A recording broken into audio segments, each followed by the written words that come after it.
sweet needs three things to survive: a factory willing to keep making it, a shop willing to keep stocking it, and someone willing to keep buying it. All three lined up for 20 different sweets through the 1970s. None of them survive today.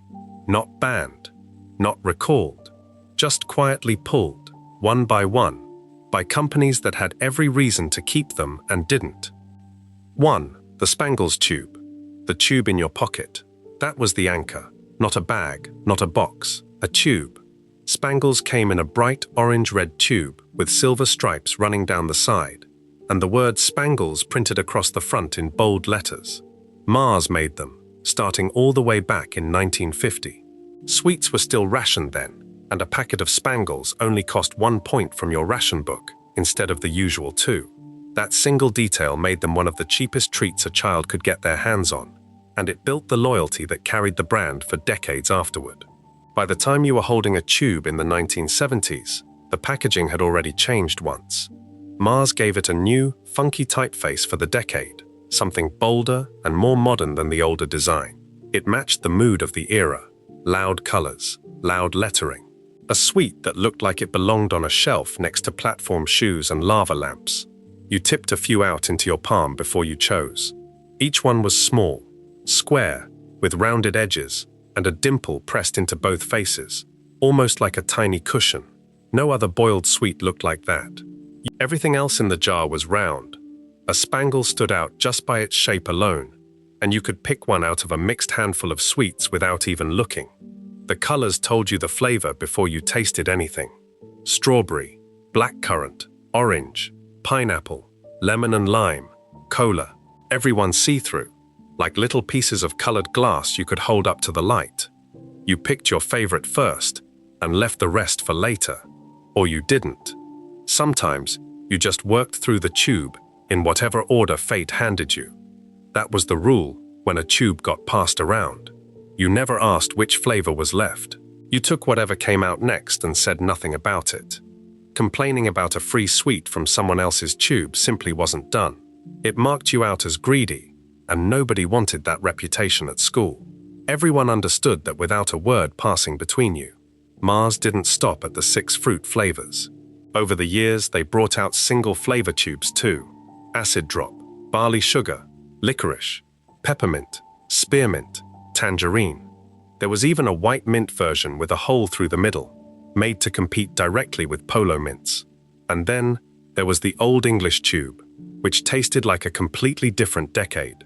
Licorice in black, a mint humbug in brown, a pear drop in orange and red, aniseed in green, a treacle one in a strange, cloudy mustard yellow.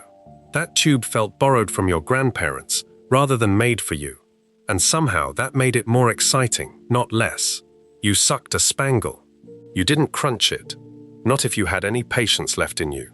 Letting the flavor last as long as possible was the whole point. Some kids couldn't manage that. They bit straight through within seconds and were on to the next one before anyone else had barely started. That was frowned upon in a quiet way, not with words, just a look, because a Spangle was meant to be rationed out across an entire walk home, not finished before you'd left the shop doorway. You understood that without being told. There was a mystery built into the brand too. Mars ran a competition years earlier where a batch of Spangles carried a hidden, unnamed flavor, and children across the country tried to guess what it was. That sense of a small puzzle hiding inside an ordinary sweet stuck around in people's memory long after the actual competition had ended. It made you look a little closer at every tube after that, just in case something unusual turned up. The tube itself became part of your day in ways that had nothing to do with the sweets inside it.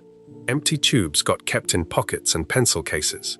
Some children used them to store small coins, or marbles, or anything else too small to hold on to any other way. Nothing about the tube was wasted. Even after the last Spangle was gone, the tube still had a use. You knew the shape of it by feel alone.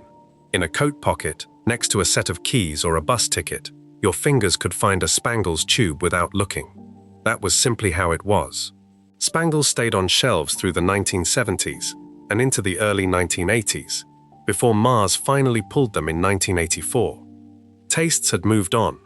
Newer American-style sweets were arriving in British shops, and the boiled sweet in its paper tube began to feel like something from an older world. Mars brought Spangles back briefly in the 1990s, sold mainly through Woolworths, but only in 4 flavors. It wasn't the same, and most people who tried the comeback said so quietly to themselves before putting the tube back on the shelf. That was the end of it. No fanfare. Just a gap on the shelf where something familiar used to sit.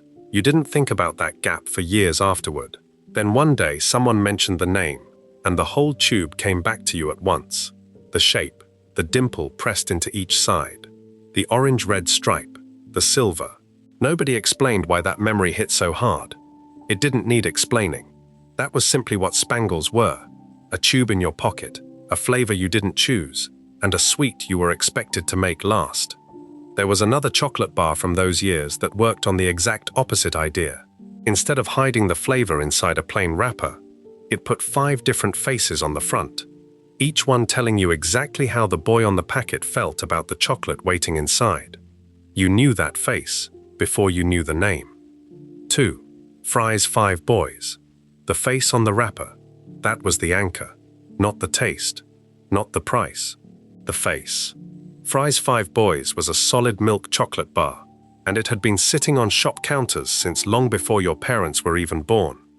The company behind it, J.S. Fry & Sons, was one of the oldest chocolate makers in Britain, tracing back to a Quaker apothecary named Joseph Fry, who started making chocolate in Bristol around 1759. Fry's helped shape the entire British chocolate industry, and by the time the 5 Boys bar came along in 1902, the company already had more than a century of chocolate-making experience behind it. The wrapper was the whole story. It didn't show 5 different boys, whatever the name suggested. It showed one boy, the same boy, 5 times over, each picture catching him at a different moment in the experience of getting a bar of chocolate. The 5 faces had their own captions underneath them, printed in the old-fashioned type of the era: desperation, pacification, expectation, acclamation, and realization. You worked your way along the row without needing anyone to explain the joke. The first face showed a boy with nothing, pulling a face of pure misery. The last face showed the same boy with the chocolate in hand, at last getting to eat it, pure satisfaction written across him. That boy had a name: Lindsay Poulton.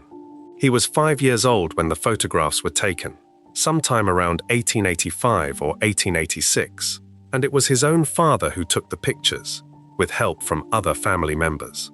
Fry's paid £200 for the exclusive right to use those 5 photographs in their advertising, an enormous sum of money at the time. That single set of images ended up on enameled metal signs outside sweet shops, on posters plastered across towns, and in newspaper adverts up and down the country. By the time the actual chocolate bar launched in 1902, the 5 Boys face was already one of the most recognized images in Britain.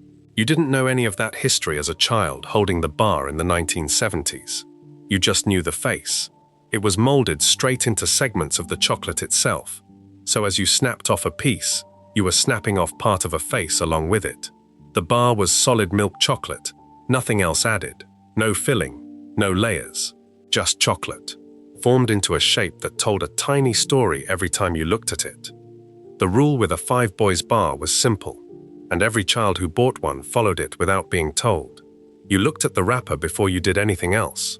You found the boys' expressions and matched them to how you felt right then, standing outside the shop with the bar still wrapped in your hand. Desperation, if you'd been waiting all week for your pocket money. Expectation, the second you tore the paper open. Realization, the moment the first piece hit your tongue. Because that was the entire point of the design. It wasn't clever slogans or long explanations. It was a face doing the talking for you, one expression at a time. Everyone who bought a 5 Boys bar understood the joke the same way, without a single word of explanation needed. The price of the bar tells its own quiet story too. When it launched in 1902, it cost 6p. Decades later, right up until decimalization hit Britain in 1971, it still cost only 7p. 1 extra penny across almost 70 years. That kind of stability in price was ordinary for the era. Sweets moved slowly, A bar you bought as a boy in the 1930s cost almost the same as the bar your own son bought in the early 1970s, even if it had shrunk a little in size along the way, as most things did once costs began rising elsewhere. Fry's itself had changed hands long before you ever tasted a Five Boys bar. The company merged with Cadbury back in 1919, decades earlier, though the Fry's name stayed on the wrapper and stayed in shops, still trading as its own brand even under new ownership. That was common practice in British confectionery. Big companies swallowed smaller ones, but the old names lived on regardless, because those names were what people actually trusted and asked for by name at the counter. You didn't ask for chocolate, you asked for Fry's. That loyalty to a name rather than a company was simply how shopping worked in that world. Nobody thought about who owned what behind the scenes. You thought about the wrapper you recognized and the taste you already knew. By the 1970s, though, the bar was already on borrowed time. Chocolate as a category had changed. Newer bars were arriving with fillings, with nuts, with layers of different textures, competing for attention on the same small shelf space. A plain milk chocolate bar, with a Faces gimmick from 1902, started to look old-fashioned next to all of that. Sales slipped. Fry's Five Boys was finally withdrawn from sale in 1976, ending a run of exactly 74 years on British shop counters. Nobody made a fuss about it at the time. That was how most sweets disappeared. Not with an announcement, not with a final farewell edition. The bar was simply there one week and gone from the shelf the next, and unless you happened to notice the gap yourself, you might not clock it for months. You probably didn't notice straight away either. A shop shelf has a way of rearranging itself so smoothly that the missing thing barely leaves a mark, at least not until someone brings the name up years later and you realize you haven't thought about it since. That's exactly what happens with Fry's Five Boys now. Someone says the name, and the five faces come back all at once, in order, the way they were always meant to be read. Desperation first, realization last. You remember the joke before you remember the taste. Nobody had to explain that joke to you as a child, and nobody needs to explain it to you now.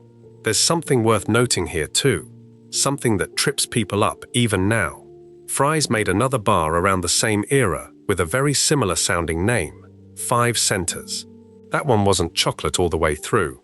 It had 5 different fruit-flavored fondant creams tucked inside a dark chocolate shell, a completely different sweet built on a completely different idea, guessing which flavor you'd bite into next rather than reading a story off the wrapper. The two bars often get mixed up in people's memories, the names blurring together after all these years, but they were never related beyond sharing a manufacturer and a number. Before we move on, if you're enjoying this analysis, please consider subscribing. It helps the channel tremendously. One bar gave you a face, the other gave you a guess, and the guessing game, it turns out, is a story all its own, one that ran for decades longer than the Five Boys bar ever did, right through your childhood and well past it. 3. Fry's Five Centers. The guessing game. That was the anchor, not the chocolate itself, the not knowing. Fry's Five Centers was a dark chocolate bar, and inside it sat 5 different fruit-flavored fondant creams: orange, raspberry, lime, strawberry, pineapple. That was the original lineup when the bar first appeared in 1934, made by Fry's, the same old Bristol company behind Five Boys and behind Fry's chocolate cream. Over the years, the flavors shifted a little. Strawberry, lemon, and pineapple eventually made way for coffee, lime, and blackcurrant instead, so the exact combination you got depended a little on which decade you were buying it in. You broke the bar along its scored lines, the same way you'd break any bar of chocolate. Each segment was meant to hold one of the 5 flavors, but the bar wasn't divided into 5 equal pieces. It was divided into 7. That meant 2 of the flavors had to repeat somewhere along the row, and Fry's never told you which 2. You had to work it out for yourself, piece by piece, as you went. That was the entire pleasure of the thing, not the sweetness, the mystery built into every single bar. You picked up a segment, and you had a guess before you even bit into it. Sometimes the color of the fondant gave it away straight through the dark chocolate shell if the light caught it right. Most of the time it didn't, and you were left guessing blind, biting down and waiting for the taste to tell you which one you'd landed on. The rule with a 5 centers bar was that you never rushed it. You ate one segment, worked out the flavor, and only then moved to the next. Racing through the whole bar in one go meant missing half the fun, because the fun was entirely in the identifying, not in the eating. That was simply how you were meant to enjoy it, whether or not anyone ever spelled the rule out for you. You understood that without being told, the same way you understood so many of the small unwritten rules that governed sweets in that era. The bar had a close relative sitting right beside it in the shops too. Fry's chocolate cream was the older, simpler sibling. A plain dark chocolate bar with a single fondant center running all the way through it. No guessing required, no surprises. If 5 centers was the puzzle, chocolate cream was the answer key. Fry's sold both at once for years, giving you a choice between certainty and mystery, depending on your mood that particular week. Chocolate cream had actually come first, launched decades earlier, and it's the one flavor from that whole family that's still made and sold in Britain today. A single plain fondant bar, sitting quietly on shelves long after most of its relatives disappeared. 5 centers wasn't the only guessing game Sweet Fry's ever made either. It came from a company with a long history of building little games and puzzles directly into their products, giving children something to think about beyond just the taste. That habit went back generations at Fry's, long before you were ever old enough to hold a bar yourself. Fry's as a company stretched back further than almost anyone selling sweets in the 1970s could properly explain. It started with a Quaker apothecary named Joseph Fry, who began making chocolate in Bristol around 1759. His descendants built the business into one of the largest chocolate manufacturers in the world for a time, and Fry's held on to a reputation for invention long after the founder himself was gone. They were the same company responsible for creating the world's first mass-produced chocolate bar in the 1840s, decades before rivals like Cadbury caught up with anything similar. By the time 5 centers launched in 1934, Fry's had already merged with Cadbury, back in 1919, though the Fry's name stayed on its own wrappers and stayed trusted at the counter, regardless of who technically owned the factory behind it. You didn't think about any of that history standing at the counter with your pocket money, though. You thought about the bar in front of you, and whether today was a guessing day or a certainty day. The wrapper itself was simple by comparison to some of the louder, brasher designs coming out of other sweet companies through the 1970s.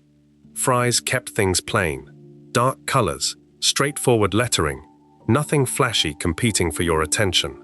The bar didn't need flash, the game inside it did all the work. Buying a 5 centers bar with a friend changed the whole experience too. You'd break it along the segments and share them out, and then you'd compare notes afterward on what you thought you'd tasted. Arguments broke out over whether a piece had been raspberry or strawberry, lime or lemon, and there was no way to settle it for certain unless you'd paid close enough attention while you were actually eating. Nobody kept the wrapper as proof. You just had to trust your own memory of the taste, or trust your friends, whichever one sounded more convincing at the time. That was part of growing up with this particular sweet. You learned to trust your own palate, because there wasn't always someone around to confirm you'd got it right. Because Fry's never printed a key on the inside of the wrapper, telling you which segment held which flavor, and that was deliberate. Everyone who grew up eating a 5 centers bar understood that the mystery was the whole design, not a flaw in it. The 5 faces on the older 5 Boys bar, and the 5 hidden flavors in this one, often get muddled together in people's memories now, decades later. Both bars came from the same company. Both bars used the number 5 as their whole identity, and both bars disappeared from British shelves without much warning, leaving people to mix up the details afterward, unsure which bar did what. But they were never the same sweet, built on the same idea. One handed you a story printed straight onto the chocolate. The other hid its story inside the chocolate and made you dig it out yourself, one bite at a time. You'd have known the difference instantly as a child, holding either bar in your hand. It was only years later, trying to describe both from memory at once, that the two started blurring together. The bar carried on being sold right through the 1970s, without much change to the basic idea behind it. 5 flavors, 7 segments, 1 guessing game, repeated every single time you bought a new bar. Chocolate itself was getting more inventive elsewhere in the shop by that point, with new bars arriving that had crunchy centers, layered textures, whole nuts pressed into the surface. Against all of that competition, a plain dark chocolate bar, built entirely around a decades-old guessing game, started to feel like something from an earlier, quieter era of sweet making. Sales slipped gradually, rather than collapsing all at once. That's usually how it goes with a sweet like this. Nobody wakes up one morning and decides they've fallen out of love with something. They just buy it a little less often, month after month, until eventually a company somewhere runs the numbers and decides the product isn't worth keeping on the shelf any longer. Fry's 5 Centers was finally discontinued in 1992, bringing an end to a run that had started all the way back in 1934. 58 years on British shop shelves, and then gone, the same quiet way most sweets vanish. No farewell tour, no final flavor reveal to settle every argument you'd ever had about which segment was which. The bar was simply there one year and missing from the shelf the next. You probably didn't clock the exact moment it disappeared. Few people ever do, with a sweet they've stopped buying regularly by adulthood anyway. It's only looking back now, trying to remember when you last actually held one, that you realize you can't put a date on it at all. It just isn't there anymore, and somewhere along the way, you stopped expecting it to be. That's exactly the kind of gap this particular sweet leaves behind. Not a dramatic absence, a quiet one, the sort you only notice when somebody else brings the name up first, and suddenly you're back there again, breaking a bar along its segments, working out which piece is which, arguing with whoever stood next to you about whether that last one was raspberry or strawberry. Nobody ever had to explain why that guessing mattered so much to you at the time. It simply did, the way certain small pleasures always do when you're young enough not to need a reason for them. There's another bar from those same years that worked on a completely different kind of gamble. Instead of hiding 5 flavors inside a single wrapper, it put its entire fortune on beating one specific rival off the shelf altogether. Wrapped in a deep purple color, nobody else on the confectionery counter dared to use. 4. The Aztec Bar. The purple wrapper. That was the anchor. No other bar on the shelf dared to be that color. Cadbury launched the Aztec Bar in 1967. It was nougat and caramel, covered over in milk chocolate, and it came wrapped in a deep, almost regal shade of purple. Nothing else at the sweet counter looked like it. Chocolate wrappers tended toward red, or blue, or plain silver foil. Purple stood apart from all of that, and Cadbury knew exactly what they were doing when they chose it. Because purple was Cadbury's own color, the same shade used across their whole range, and putting it front and center on a brand new bar was a statement. This wasn't a small side product. This was Cadbury stepping directly into the ring against the biggest chocolate bar in the country. Everyone who picked one up understood exactly what fight they were watching, whether they thought about it in those terms or not. The bar it was built to challenge was the Mars bar.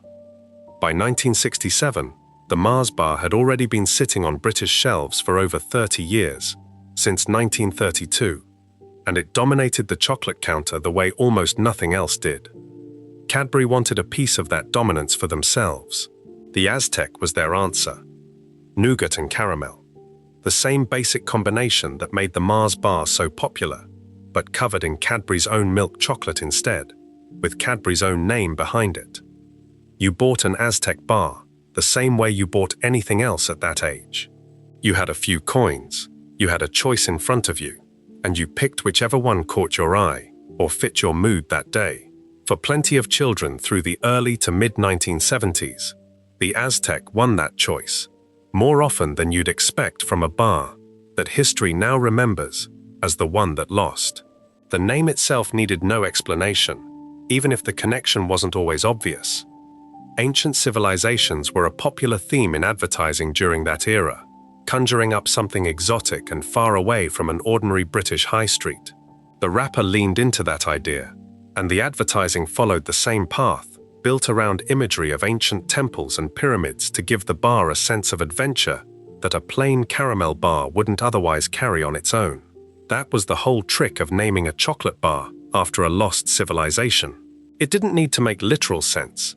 It just needed to sound bigger than the bar actually was. Nobody standing at the sweet counter ever questioned why a caramel and nougat bar was named after an ancient empire. You simply accepted it, the way you accepted most sweet names, without asking where they came from. Biting into an Aztec bar gave you a texture that sat somewhere between a Mars bar and nothing else quite like it. The nougat underneath was soft. The caramel layered through it was chewier, stickier, the sort that pulled at your teeth a little if you weren't careful. The whole thing was finished in a coating of milk chocolate that Cadbury made from their own recipe, the same one used across their entire range, which meant an Aztec bar tasted unmistakably like a Cadbury product, even though the shape and structure borrowed heavily from a rival's idea. That distinction mattered more than you'd think at the time. A Mars bar tasted like a Mars bar. An Aztec tasted like Cadbury had made their own version of one. The chocolate coating gave it away every single time, and regular buyers could tell which company had made a bar blindfolded, just from that first bite of chocolate before the caramel ever came into it. You knew the difference the second it hit your tongue, the same way you'd know the difference between any two chocolate makers without needing to check a wrapper. The rule among children who had a favorite between the two bars was simple, and it rarely changed once it was set. You picked a side early on, Mars or Aztec, and you mostly stuck with it. Loyalty to a specific chocolate bar worked the same way loyalty to a football team did. Once you'd decided, changing your mind felt a little like betraying yourself, because admitting the other bar might actually be better meant admitting you'd been buying the wrong one all along, and nobody wanted to concede that at 7 or 8 years old. Everybody who grew up choosing between the two understood that unspoken rule without ever having it explained to them directly. For a while, through the early years of the 1970s, the Aztec genuinely held its own. Cadbury pushed the bar hard, and it built a loyal following among people who preferred the taste of Cadbury's milk chocolate over the coating used on a Mars bar. There's a particular kind of satisfaction in backing the underdog against an established giant, and plenty of British children through that decade got exactly that satisfaction from choosing an Aztec over the more obvious, more famous choice, sitting right beside it on the same shelf.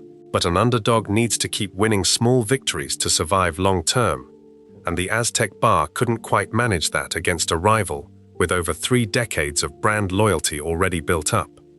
Sales that looked promising in the bar's first few years began sliding as the decade wore on. The Mars bar simply had too much of a head start, too much familiarity built into an entire generation of British sweet shoppers who'd grown up with it as the default chocolate bar choice long before Aztec ever existed as an alternative. Cadbury made the decision to pull the Aztec from shelves in 1978, 11 years after it launched. The bar that had once worn its own bold purple wrapper with real confidence quietly disappeared from the counter. No dramatic farewell, no final flavor or limited edition send-off. It was there through most of the decade, and then it wasn't. The same quiet way so many sweets from this era simply stopped appearing on the shelf one week without any real announcement. You might not have noticed the exact week it vanished. Shops rearrange themselves constantly, and a gap where one chocolate bar used to sit gets filled by something else almost immediately. It's only looking back now, trying to remember the last time you actually held one, that you realize there isn't a clear answer. It was just there, and then it wasn't, and life carried on regardless. That's how most of these disappearances actually happened. Not with noise, with silence, and a shelf that quietly rearranged itself around the space left behind. Cadbury did try bringing the bar back once, years later, in the year 2000. They called the revival Aztec 2000, keeping the same basic idea of nougat and caramel under milk chocolate, dressed up with newer packaging to suit a different era of shoppers. It didn't work the second time, either. Whatever had made the original bar special back in the late 1960s and early 1970s didn't translate cleanly into a market that had moved on entirely since then, and the revival disappeared again not long after it arrived, this time for good. Nobody expected the comeback to last, if you asked anyone who actually remembered the first version. A revival rarely tastes the same as the memory attached to it. Even when the recipe itself hasn't changed all that much on paper, you understood that instinctively, the way you understand most things about nostalgia, once you're old enough to have some of your own. What the Aztec bar left behind wasn't really about the taste, if you're honest with yourself now. Plenty of other caramel and nougat bars have come and gone since, and most of them taste similar enough that the details blur together after enough years have passed. What stuck was the color, that specific, confident shade of purple sitting on a shelf next to the more familiar reds and blues of everything around it, daring you to pick the underdog over the obvious choice. Plenty of people did pick the underdog for a while. That loyalty didn't save the bar in the end, but it was real while it lasted, and it's exactly the kind of memory that comes rushing back the moment somebody mentions a purple wrapper from decades ago. Nobody has to explain to you why that particular shade of purple still means something. It simply does, the same way certain colors from childhood always carry more weight than they reasonably should. Before we move on, if you're enjoying this analysis, please consider subscribing. It helps the channel tremendously. There was another bar from those same years that took a completely different approach to standing out. Instead of borrowing a rival's whole idea and repackaging it, this next one leaned entirely into a jaw-aching, tooth-pulling toughness that its own adverts practically dared you to survive. 5. The Texan Bar. The eating of it. That was the anchor. Not the taste exactly. The sheer effort involved in getting through one. The Texan Bar was nougat and toffee, coated over in milk chocolate, and it was tough. Properly tough. Not tough in a way that broke your teeth outright, but tough enough that finishing one took real commitment. You didn't nibble a Texan bar the way you might nibble a square of something softer. You worked at it. Rowntree McIntosh made it. That company itself was fairly new when the bar launched.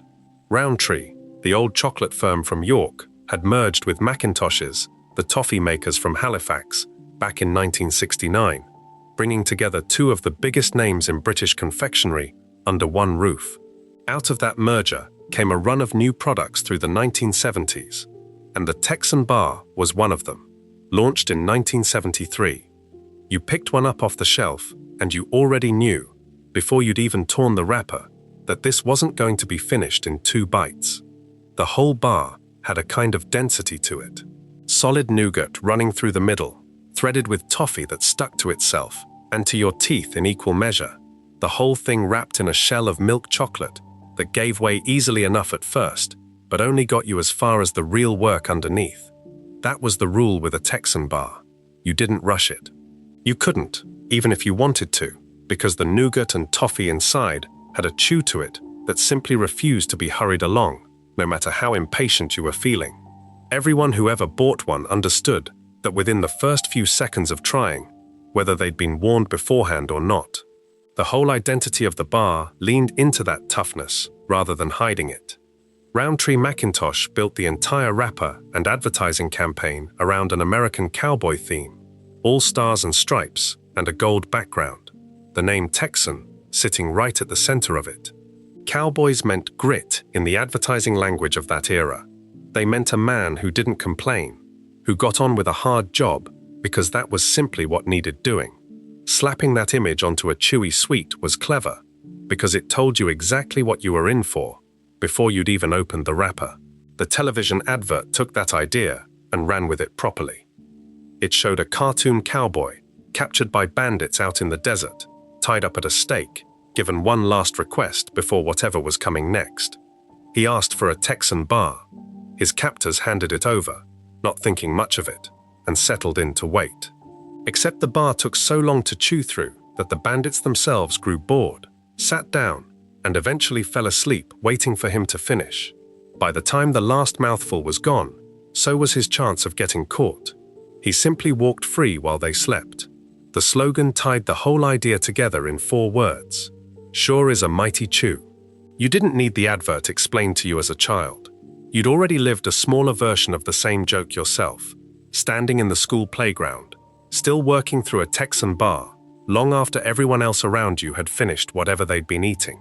That was simply what a Texan bar did to you.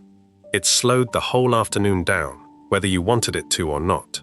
The bar became something of a badge of honor among children for exactly that reason. Finishing one properly, without giving up halfway through or swallowing bits half chewed just to be done with it, meant something. It meant you had the patience and the jaw strength to see the whole thing through. The same quality the advert had turned into a joke about outlasting a gang of bandits. Nobody had to tell you that finishing a Texan bar earned you a small kind of respect from whoever was watching. You worked that out for yourself the first time you managed it without complaint. The bar's reputation only grew stronger as the years went on, long after it had actually left the shelves. In 2004, a survey asking sweet shop customers to name their all-time favorite sweet put the Texan bar right at the top, ahead of almost everything else British confectionery had ever produced, and by a clear margin over whatever came second. That's a remarkable thing for a sweet that had already been gone from shops for 20 years by that point. It tells you something about how deeply that particular chew and that particular advert had lodged itself into people's memory. You didn't need a survey to tell you that, though, if you'd grown up eating one. You already knew exactly where it sat in your own personal ranking, whether anyone else agreed with you or not. Through the mid-1970s and into the early 1980s, the Texan bar held a steady place on the confectionery shelf, sold as a single bar, but also in multi-packs of 3 or 4, sometimes with small Wild West picture cards tucked inside, as an extra reason for children to ask their parents for the bigger pack, rather than just the one. That habit of adding little collectible extras into a pack of sweets was common practice across the decade, a small nudge to make one product feel like slightly better value than its neighbor on the same shelf. You collected those cards without necessarily caring much what was actually printed on them. The point wasn't really the picture. The point was having a reason to want the 4-pack instead of settling for just one bar. That was simply how sweet companies kept you coming back for more, and nobody minded the trick even once they'd noticed it. By the early 1980s, though, the confectionery market was shifting underneath products like this one.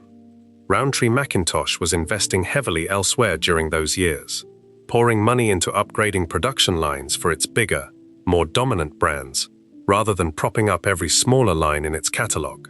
A tough, slow-chewing nougat bar with an American cowboy theme started to look like exactly the kind of product a company trims away when it's tightening its focus onto fewer, bigger winners. The Texan bar was withdrawn from sale in 1984, 11 years after it first appeared. There was no dramatic send-off, no final commemorative wrapper marking the occasion. It simply stopped turning up on the shelf one ordinary week, the same quiet way so many familiar sweets from that decade disappeared without anybody officially announcing it. You likely didn't register the exact moment it vanished either. A missing chocolate bar rarely announces itself. The gap just gets filled by something else soon enough, and you carry on, not thinking about it again until years later, when someone else brings the name back up, completely out of nowhere. That's precisely how it played out for most people who'd grown up on it. Nobody mourned it loudly at the time. The mourning came later, once enough years had passed for the absence to actually register as something worth missing. Rowntree itself didn't stay independent for much longer after that either. Nestlé took over the company in 1988, in a deal that stirred up plenty of controversy at the time, given how difficult it would have been for anyone to attempt a similar takeover of Nestlé itself under Swiss law. Once Nestlé had control, old Rowntree and McIntosh brand names slowly started disappearing from packaging altogether, one by one, over the years that followed. It was Nestlé, holding the rights to the old Rowntree back catalogue, who eventually decided to bring the Texan bar back, briefly, in 2005. It arrived dressed up as a limited nostalgia edition, packaged with a blast-from-the-past feel, and promoted with the involvement of the veteran broadcaster Tony Blackburn, someone whose own career stretched back to exactly the era the bar was trying to evoke. Tokens from the packs could even be swapped for old 1970s-style ringtones, an odd little bridge between two very different decades of British pop culture. For a short while, you could walk into a shop and buy a Texan bar again, chew through that same stubborn nougat and toffee, and feel something close to what it had felt like the first time round. But a limited edition is exactly that, limited. Once that run sold through, the bar disappeared from shelves again, this time for good, with no further revival attempted since. You might have caught that 2005 comeback without even realizing, at the time, that you were tasting something that had already died once and would shortly die again. That's often how these things go. The nostalgia gets sold back to you quietly, briefly, and then it's gone all over again, before you've properly noticed it was ever there. Nobody needs the whole history explained to understand why the name still means something decades on. You remember the jaw ache. You remember how long one bar could stretch out an entire walk home from school. You remember, without needing to be told, that finishing one properly used to mean something. There was another bar from those same years that took the opposite approach entirely. Rather than making you work for every single bite, it built its whole appeal around something soft, tropical, and a little bit unexpected, wrapped in bright packaging that had nothing at all to do with cowboys or deserts. 6. The Banjo Bar. 2 bars in one wrapper. That was the anchor, not the taste. The trick of getting 2 chocolate fingers for what felt like the price of one. Banjo had actually been around long before the 1970s, though almost nobody your age would have remembered that first version. It started out under a completely different name, Trophy, sold only in the Greater London area back in the 1950s. That original Trophy bar was a wafer covered in chocolate, something closer in spirit to a Kit Kat than to anything you'd recognize as a banjo later on. It didn't last. By the mid-1950s, it had been quietly discontinued and mostly forgotten, a small regional product that never made it out of London in the first place. Mars brought the name back in 1976, and this time they didn't hold back. A big television advertising campaign introduced the new banjo to the whole country, not just London, and the bar itself had changed shape completely. This version was a twin bar, 2 separate fingers, sitting side by side in one wrapper, built roughly the same size and shape as a Twix. That similarity wasn't an accident. Mars already made Twix, and Banjo slotted in as another 2-finger option sitting on the same shelf, aimed at the same pocket money. You opened the wrapper and found 2 identical fingers waiting inside. Wafer at the center, a layer of filling wrapped around it, the whole thing coated in milk chocolate. That structure alone made Banjo feel like better value than a single solid bar, even when the actual amount of chocolate inside worked out roughly the same. 2 smaller pieces simply felt more generous than one bigger one, and Mars understood that trick perfectly well. The rule with a twin bar like this was straightforward. You never ate both fingers in one sitting if you could help it. You broke the wrapper open, ate one finger there and then, and saved the second one for later, tucked back into a pocket or a school bag until you wanted it again. Because a bar that came in 2 pieces was practically begging to be split across 2 separate moments, rather than finished all at once. Everyone who bought a twin bar in that era understood that unwritten pacing without a single word needing to be said about it. Banjo came in 2 different flavors, and which one you preferred said something about you, the same way most flavor choices did back then. The peanut version had a layer of chopped, roasted peanuts running through it, wrapped in a distinctive navy blue wrapper with the word Banjo printed across it in bold yellow lettering. The coconut version swapped the peanuts for toasted coconut instead, wrapped in a red packet with the same bold yellow text. Same shape, same size, same milk chocolate coating on the outside. The only real difference was what you found once you bit down through the wafer. You picked your side early and mostly stuck with it, the same way you did with most sweets that offered you a genuine choice between 2 flavors. Peanut people rarely wandered over to coconut, and coconut people rarely wandered back. It wasn't really about which one tasted better in any objective sense. It was about which one had become yours. That loyalty to one flavor over the other simply set in early and stayed put, without anyone needing to explain why it mattered so much. There was a genuinely clever piece of packaging work hiding inside that colorful wrapper too, something most children never noticed at the time. Banjo was one of the first British chocolate bars to use a heat-sealed wrapper, where the edges were fused shut with heat rather than simply folded over on the reverse side, which was how almost every other British-made bar was wrapped back then. That small manufacturing detail meant the wrapper held its shape better and stayed sealed more reliably, keeping the bar fresher for longer sitting in a shop or a school bag. You never thought about wrapper technology as a child, obviously. You just noticed, without quite knowing why, that a banjo wrapper felt slightly different in your hands compared to other bars. Smoother somehow, tighter at the edges. That difference was there for a reason, even if nobody ever pointed it out to you directly. Mars had built banjo specifically to compete with a rival product already sitting on the same shelves, a bar called Drifter, made by Rowntree's. Drifter was a caramel wafer finger covered in chocolate, and it had built up its own loyal following through the decade. Banjo used a very similar wafer base, but swapped in a peanut or coconut layer instead of straight caramel, giving Mars its own answer to a rival's idea, the same basic strategy Cadbury had used a few years earlier, with the Aztec bar going up against the Mars bar itself. That kind of direct competition ran right through the confectionery aisle in the 1970s. One company had an idea, it worked, and within a year or two, a rival company had their own version of it sitting on the shelf right beside the original, dressed in different colors and wearing a different name, fighting for exactly the same pocket money. You didn't necessarily know which bar had copied which. You just knew you liked one better than the other, and that was reason enough to keep buying it.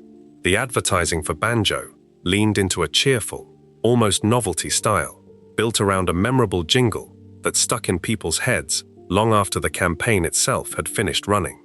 Adverts from that era rarely tried to be subtle. They wanted a tune you'd still be humming hours later, whether you wanted to or not. And banjo's advertising did exactly that for the people who grew up watching it. You'd catch yourself humming it without meaning to, hours after the telly had been switched off for the night. Nobody had to explain why that jingle stuck. Adverts back then were built to burrow into your head and stay there, and mostly, they succeeded.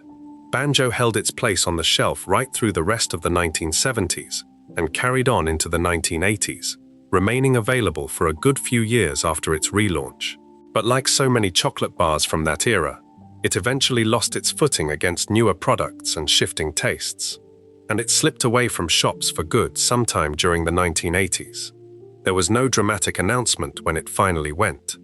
It simply stopped turning up on the shelf one ordinary week, and unless you were specifically looking for it, you might not have clocked the gap for months. That's the pattern you'll notice again and again with sweets from this era. They rarely leave with any fanfare. They just quietly stop being restocked, and the shelf space gets filled with something else soon enough, and life carries on without anyone marking the moment. You probably didn't think much about banjo again for years after that, if you're honest. It's the kind of name that needs someone else to say it out loud first, and then the whole memory comes rushing back at once. The navy blue wrapper, the red one, the peanuts, or the coconut, depending on which side you'd picked all those years ago. Nobody needs that explained to them once the name's been said. You simply remember, the way you remember most small, specific things from childhood, the second somebody else brings them up first. Before we move on, if you're enjoying this analysis, please consider subscribing. It helps the channel tremendously. There was another sweet from those same years that Mars made too, though it had nothing to do with wafers or twin fingers at all. Instead, it came in small, round, sugar-coated pieces, poured straight from a bag into your palm, years before most people in Britain had ever heard the word minstrels. 7. The treats bag. The bag, not the box. That was the anchor. You didn't buy treats in a wrapped bar. You bought a bag of them, poured a small handful into your palm, and ate them a few at a time. Treats first appeared in Britain in the 1960s, made by Mars, and by the time you were a child, in the 1970s, they'd already settled into 3 separate varieties, each one sold in its own colored packet, so you could pick out exactly which one you wanted from across the shop. Peanut treats came in yellow, toffee treats came in blue, chocolate treats came in brown. Same shape, same glazed shell. 3 completely different things happening once you actually bit down. The original version, and the one that started the whole idea, was a peanut coated in milk chocolate. with a hard, glazed candy shell wrapped around the outside of that. That outer shell was the whole point. It kept the chocolate from melting all over your fingers the moment the weather turned warm, which mattered a great deal to a child carrying a handful of sweets around in a trouser pocket on a summer afternoon. You popped one in your mouth whole rather than nibbling at it. That was simply how you ate a treat. The shell cracked first between your teeth, then the chocolate gave way, and only then did you reach the peanut sitting right at the center. That was the rule with a bag of treats. You never bit one in half to check what was inside before eating it properly. You trusted the color of the packet to tell you what you'd bought, and you ate them the way they were meant to be eaten, whole and in one go, because checking each one individually would have taken all afternoon, and a bag of treats was meant to be shared out quickly among however many hands were reaching for it. Everyone who ever split a bag with a friend understood that unwritten pace without needing it spelled out. The slogan stamped across every single packet was the same no matter which color you'd picked up. Melt in your mouth, not in your hand. Mars had first used that exact line for treats back in 1967, though it wasn't actually a brand new idea even then. The same phrase had already been used across the Atlantic for M&Ms since 1949, and Mars simply carried it over for the British market once treats launched here. You didn't know any of that history as a child, holding a bag in the 1970s.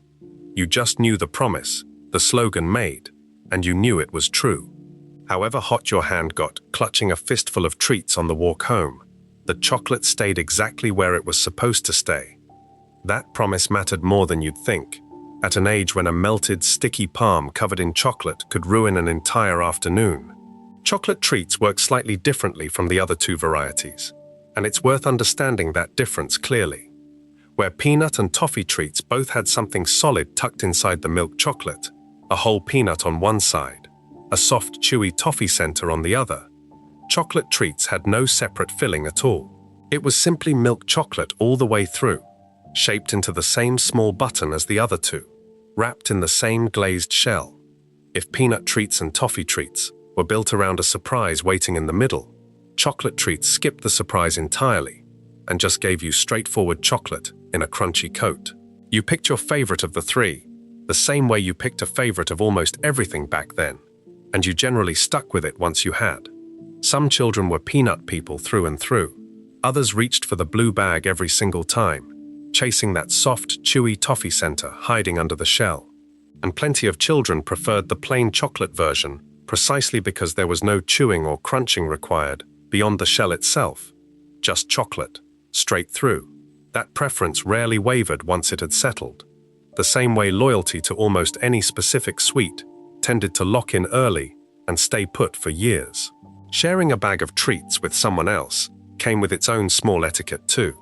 If two of you were splitting one bag between you, you generally poured out a small pile for each person, rather than dipping in and out of the same shared handful over and over. That way nobody could accuse anyone else of taking more than their fair share, and there was never any argument over who'd eaten more than they should have. That was simply how you divided up a shared bag of sweets, whether an adult had explained the etiquette to you beforehand, or you'd simply worked it out for yourself the hard way, after one argument too many over an uneven split.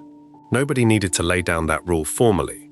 Every child who'd ever shared a bag of sweets with a sibling or a friend already understood it instinctively by the time they were old enough to be trusted with their own bag in the first place. By the time the 1970s were drawing to a close, Mars was already quietly building the products that would eventually replace treats altogether, even if nobody buying a bag at the time had any idea that was happening behind the scenes. Chocolate treats in particular was living on borrowed time. Mars had a very similar product already taking shape, one that would eventually carry the name Minstrels instead, offering essentially the same idea of a small chocolate button inside a hard glazed shell, just under a completely new brand. You wouldn't have noticed that shift happening in real time. From where you were standing, treats were simply treats, a familiar bag on a familiar shelf, and whatever Mars was planning internally had no bearing on your afternoon. That's usually how these transitions work. From the customer's side of the counter, the company is already 3 steps ahead, quietly retiring one product in favor of its replacement, while everyone still buying the old version has absolutely no idea a change is coming. The end, when it properly arrived, came all at once rather than gradually. Mars discontinued the entire Treats brand in Britain in 1988. By that point, chocolate treats had already effectively been replaced by minstrels, which had taken over that exact space on the shelf. Peanut treats gave way to the multicolored peanut M&Ms, a product that did much the same job, but with a far more eye-catching range of shell colors than the plain dark brown treats had ever offered. Toffee treats had the strangest afterlife of the three. It was briefly sold on under a new name, Relays, before Mars eventually dropped that version altogether too, leaving nothing behind that carried on the toffee-scented version of the idea at all. You might have kept buying whichever variety you preferred, right up until the very end, without registering that the brand itself was quietly winding down around you. 1 month, the familiar bag was there. Sometime after that, it simply wasn't, replaced by something with a different name, doing a very similar job. That's exactly the kind of disappearance that's easy to miss while it's happening, and only becomes obvious years later, once somebody mentions the old name out loud, and you realize you haven't seen it on a shelf in decades. Mars did try bringing peanut treats back to Britain once, briefly, in July 2009, sold for a short run through one supermarket chain before disappearing from shelves again shortly after. By 2017, Mars had let its rights to the treat's name lapse altogether in the UK, and a German-based company eventually picked the brand back up for European markets a year later, though it never returned to British shelves in any lasting way after that. None of that later history means much if you're simply trying to remember what it felt like as a child, tipping a small handful of colored shells out of a paper bag and popping them into your mouth one at a time on the way home from the shop. The revival, brief as it was, belonged to a different decade entirely, aimed at adults chasing a memory rather than children discovering the sweet for the first time. You knew the real thing when you had it, the first time round, long before anyone thought to bring it back as nostalgia. There was another sweet from those same years that Cadbury made, built around an idea almost nobody else in British confectionery had tried before, soaking ordinary raisins in rum and wrapping the whole thing in nougatine and caramel, a combination strange enough that the wrapper itself had to explain what you were actually holding. 8. The Amazon Raisin Bar. The jingle. That was the anchor, not the chocolate, the tune that got stuck in your head, whether you wanted it there or not. Cadbury launched the Amazon Raisin Bar in 1971. It was raisins, held together with nougatine and caramel, and coated in both milk and plain chocolate, 2 different types on the same bar rather than just one. That combination made it stand out a little from most of the other bars sitting on the same shelf, which usually stuck to a single type of chocolate coating and left it at that. You bit into an Amazon Raisin Bar and got a proper mouthful of chewing to deal with. The nougatine underneath had a dense, sticky quality to it, and the raisins scattered through added little bursts of something softer and sweeter in among all that chew. It wasn't a bar you finished quickly. Your jaw did real work getting through one from end to end. The advertising leaned hard into a cheerful, Cockney knees-up sort of jingle, sung with the kind of pie and mash energy that adverts from that era loved to use whenever they wanted a tune to stick. It went through the basic facts of the bar in rhyme. It's amazing what raisins can do. Full of goodness, and it's all for you. It's got 2 kinds of chocolate and caramel too, and it's got raisins, and they're good for you. 4 lines, and by the end of them, you knew exactly what you were about to eat. That was the rule with an Amazon Raisin advert.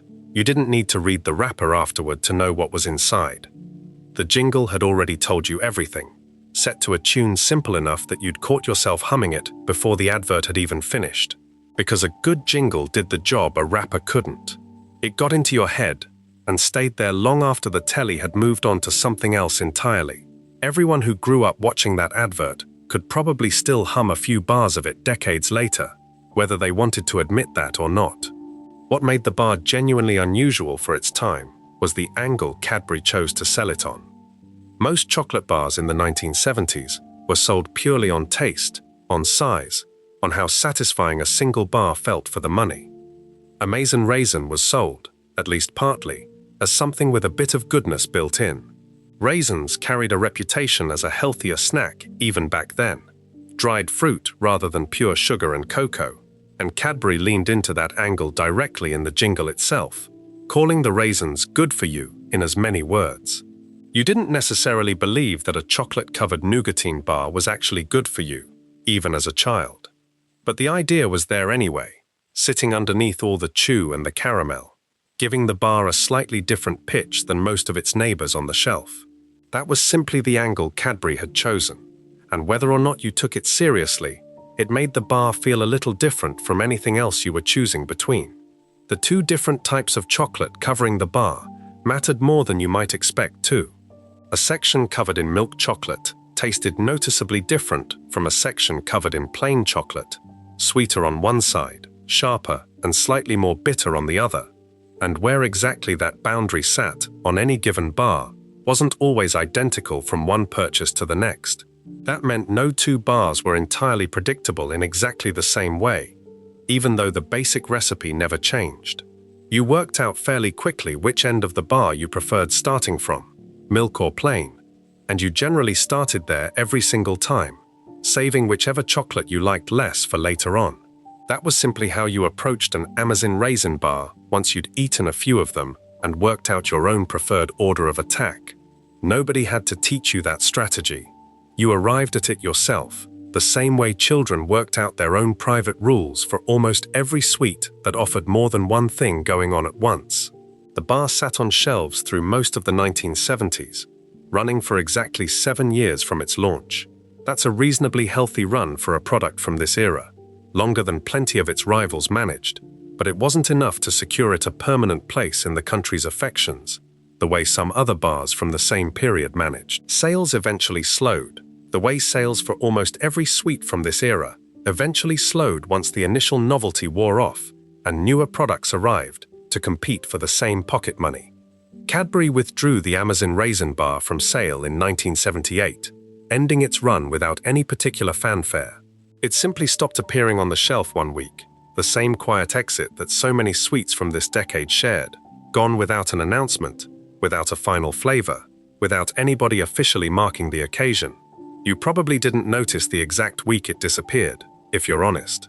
A gap on a sweet shop shelf gets filled quickly by something else, and unless you'd been specifically looking for that particular bar on that particular day, the absence wouldn't have registered straight away. That's how it usually goes with a sweet like this.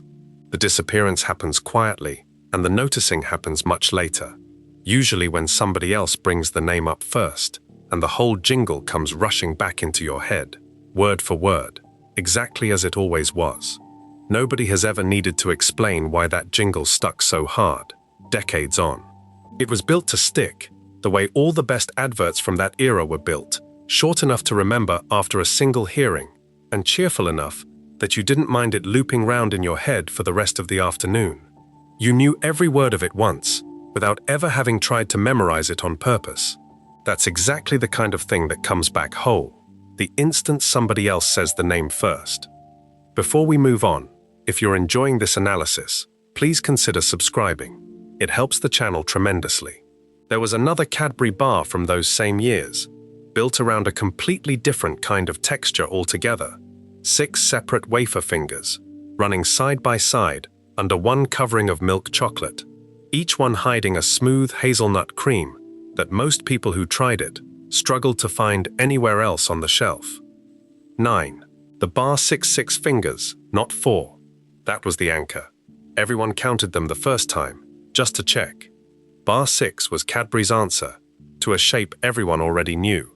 A crispy wafer bar, built from 6 separate fingers joined together, coated all over in milk chocolate, with a smooth hazelnut cream running through the middle of each one.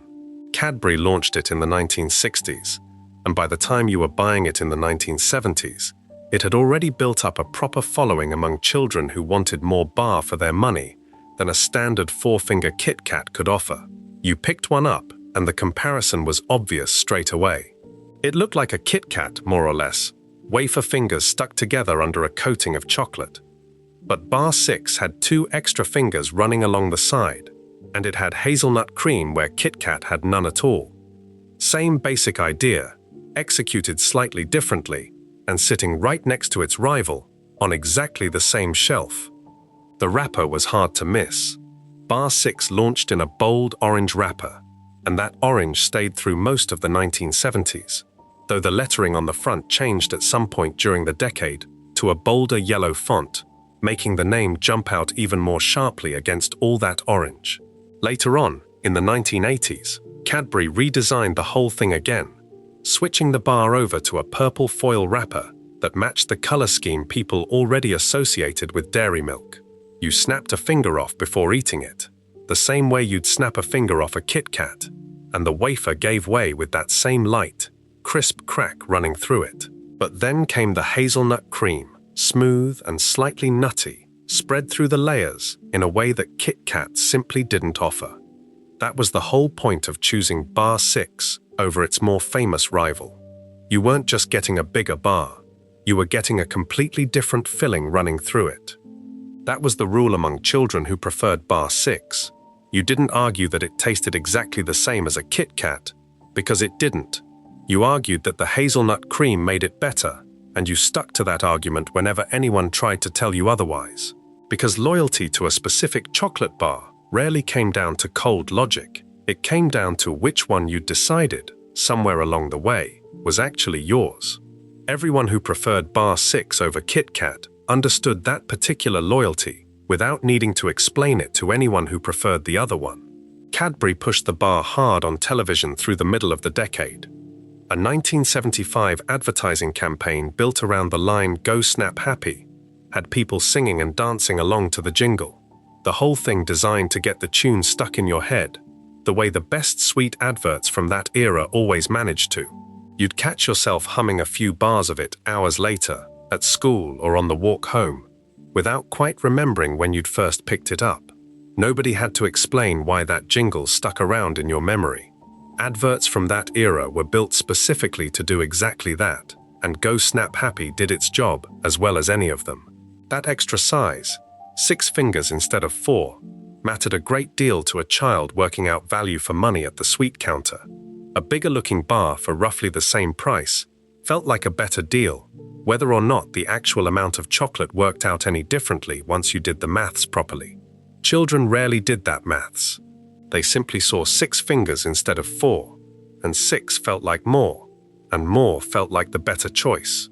You reached for Bar 6 over Kit Kat plenty of times purely on that logic, and you weren't the only one doing it. That size advantage became one of the bar's biggest selling points among exactly the audience Cadbury was aiming at. Because a bigger bar, even if the difference was smaller than it looked, always felt like the smarter choice when you only had a limited amount of pocket money to spend. Everyone your age understood that particular arithmetic instinctively, even if none of you could have properly explained why 6 fingers felt so much more satisfying than 4. Bar 6 turned up in plenty of places beyond the ordinary sweet shop counter too. It became a regular fixture in vending machines, particularly the ones found at swimming baths and train stations, tucked in alongside the usual rows of crisps and other chocolate bars waiting behind the glass. That made it one of those sweets you didn't necessarily plan to buy in advance. You spotted it through the vending machine glass, patted your pockets for loose change, and made the decision on the spot. That kind of impulse buying suited Bar 6 particularly well. It wasn't a bar you sought out specifically most of the time. It was a bar you noticed, standing there waiting for a train or drying off after a swim, and decided you fancied right there and then. You knew exactly which slot it sat in whichever vending machine you used most often, without ever having to think twice about which button to press. Through the rest of the 1970s, Bar 6 held its place reasonably well against increasingly stiff competition. New chocolate bars kept arriving on the same shelves throughout the decade, each one fighting for the same limited pocket money, and a plain wafer and hazelnut bar from the previous decade started to feel less novel as the years wore on. Sales began to slip gradually rather than collapsing all at once, the same gentle decline that eventually caught up with so many of the bars from this era. Cadbury eventually pulled Bar 6 from sale sometime during the 1980s, ending a run that had lasted roughly 2 decades from its original 1960s launch. Exactly when the final bars disappeared from shelves isn't entirely settled, even among people who remember buying them regularly, with some placing the ending earlier in the decade, and others recalling it lasting into the early 1990s. What's certain is that it went quietly, the same way almost every sweet from this era eventually went, without a farewell edition or any kind of announcement marking the occasion. You probably didn't notice the exact week your local shop stopped stocking it. A vending machine slot gets refilled with something else quickly enough, and unless you happen to be looking for that specific bar on that specific day, the gap slipped past unnoticed until much later. That's simply how these things tended to disappear, quietly, gradually, and almost always without anyone marking the actual moment it happened. Cadbury did eventually bring a similar idea back under a completely different name. Years after Bar 6 had vanished, the company launched Time Out, a wafer bar coated in milk chocolate, sold as a pair of fingers in 1992, aimed at exactly the same kind of customer who'd once reached for Bar 6 over a Kit Kat. Time Out itself didn't last forever either, eventually being discontinued in 2016 and replaced with a single bar version instead. But none of that later history quite replaced what Bar 6 had actually been for the people who grew up buying it fresh off the shelf in the 1970s. 6 fingers at a time, hazelnut cream running through every single one of them. You knew the difference the moment you tried whatever came after. It might have looked similar enough on the outside. It never quite tasted like the thing you actually remembered. Nobody needs that explained to them, if they were the sort of child who counted the fingers first and chose Bar 6 purely because it added up to more than the bar sitting right beside it. There was another Cadbury bar from those same years, built for a slightly older audience entirely, sold as 2 thin fingers of fudge with a rum flavor running through them, dressed up in a dark brown wrapper that made no secret of exactly who it was actually aimed at. 10. The Rumba Bar. The word succumber, that was the anchor. Not the bar itself, not really. The word Cadbury built the whole advert around, hanging there at the end of every advertisement, like a wink aimed straight at the grown-ups watching. Rumba was a 2-finger bar, similar in shape to a Kit Kat, built from fudge and chocolate, with a rum flavoring running through it, along with raisins folded into the mixture. Cadbury wrapped it in dark brown paper with red lettering across the front, and it sold for 5 pence, a price that placed it firmly among the ordinary chocolate bars on the shelf, rather than as anything especially expensive or special looking. You didn't often buy a Rumba bar yourself as a child. This was a sweet aimed squarely at adults, and everything about it, the flavor, the wrapper, even the advertising, made that intention obvious the moment you looked at it properly. The advert made the target audience unmistakable. It was set on a cruise ship of all places, showing a man in a white tuxedo trying to charm a woman by offering her a Rumba bar. She tried it, and the advert had her telling him she simply had to share the discovery with her husband. That whole scene had nothing to do with children at all. It was aimed entirely at adults who might enjoy a small, grown-up indulgence, something with a hint of rum in it and a knowing wink in the marketing built around it. The slogan tied the whole idea together. Cadbury's Rumba, you'll succumber. You didn't need the word explained. It was close enough to succumb that everyone understood the joke instantly, the idea being that you'd give in to temptation the moment you tried one. That was the rule with a Rumba bar sitting in the house. It belonged to the adults, not to you. If you spotted one in a kitchen cupboard or a handbag, you understood, without needing to be told, that this particular bar wasn't really meant for children, because the whole flavor and the whole idea behind it had been built around an adult sense of indulgence, something a bit knowing, a bit playful, in a way that a straightforward chocolate bar aimed at children never bothered trying to be. Everyone who grew up around that advert understood exactly who Cadbury was actually talking to, even if you were too young to be the intended audience yourself.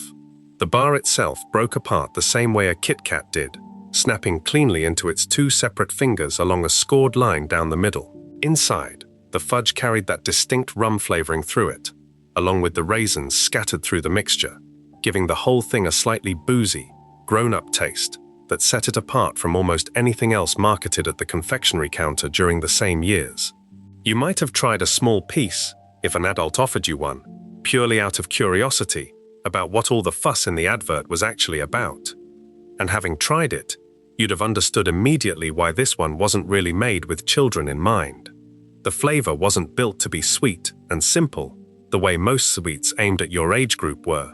It was built to taste like something a grown-up would reach for after dinner, not something to be handed out at a birthday party. That difference in flavor told you everything you needed to know about who Rumba was actually for, without anyone needing to spell it out directly. Despite the clever slogan and the knowing advertising campaign built around it, Rumba never really caught on the way Cadbury had hoped. The bar had only a brief run through the 1970s before it was discontinued, quietly dropped from production due to a lack of demand. Rum-flavored chocolate, it turned out, was a harder sell to the wider British public than Cadbury had banked on. However clever the marketing built around it, you probably never noticed it disappearing at all, if you're honest. It wasn't your bar to miss in the first place. It belonged to the world of the adults around you, the same way certain sweets from that era simply existed on the edges of childhood, glimpsed occasionally, but never really claimed as your own. That's exactly what made Rumba different from almost everything else on this list. Most of these sweets disappeared and left behind children who genuinely missed them. Rumba disappeared, and it was the grown-ups who might have noticed the gap, if they noticed it at all. Before we move on, if you're enjoying this analysis, please consider subscribing. It helps the channel tremendously. There was another bar from those same years that dropped the grown-up angle completely and went back to something far simpler. A whole cup of soft caramel, tucked under a shell of chocolate, sold purely on the promise of a treat, rather than any wink aimed over your head at somebody older.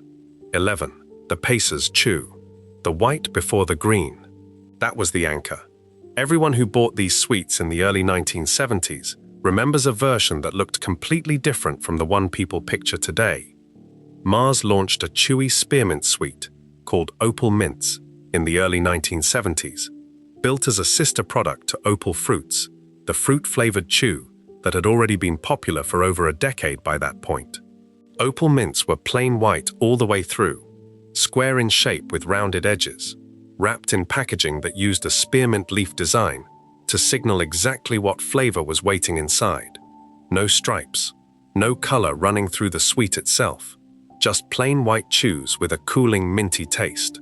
You unwrapped one and popped it straight in your mouth the way you would with any chewy sweet from that era. The texture was soft rather than hard, closer to Opal Fruits in that respect than to something like a Polo Mint, which snapped and dissolved rather than being chewed all the way through. That chewiness was really the whole appeal. That change did more than update the appearance. It changed the entire flavor experience too, since the green stripes carried a sharper peppermint taste running alongside the original spearmint, giving you two distinct mint flavors in the same chew rather than just the one. That was the rule with the new Pacers. You noticed the two flavors working together the moment you started chewing. Spearmint and peppermint both present at once, rather than one simple mint taste running straight through. Because Mars had built that dual flavor deliberately into the new recipe, and the whole advertising campaign that followed was built entirely around making sure you noticed it. Everyone who tried a Pacer after the rebrand understood exactly what the stripes were there to represent, even before the advert explained it to them directly. The advertising leaned hard into sport and fitness once the Pacer's name arrived. Television adverts showed young sportsmen and women out training or competing, dressed in green and white striped kit that matched the sweet itself almost exactly. The slogan tied the whole campaign together in one line: peppermint striped for 2 mint freshness. That phrase told you everything about the new product in a single sentence, cleverly working the word two into the middle of it to remind you there were genuinely 2 different mints working together in every chew. You'd have seen those adverts plenty of times if you were watching British television through the late 1970s and into the early 1980s. Athletes bursting with energy, always dressed in exactly that green and white striped pattern that Mars had chosen specifically to echo the sweet's own new appearance. That connection between the kit in the advert and the stripes on the sweet was deliberate, and it worked well enough that it left a mark far beyond the sweet shop counter itself.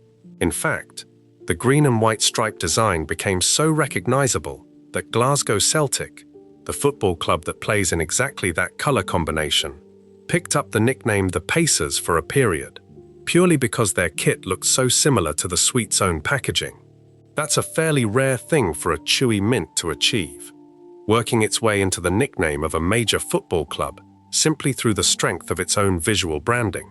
You might not have made that connection yourself as a child, but it tells you something about how thoroughly that green and white stripe pattern had lodged itself into people's minds during those years. A packet of sweets doesn't usually end up shaping how people talk about a football team's kit, but this one genuinely did. The rebrand gave Pacers a proper run through the rest of the 1970s and into the early 1980s, riding on the strength of that sporty, energetic advertising campaign.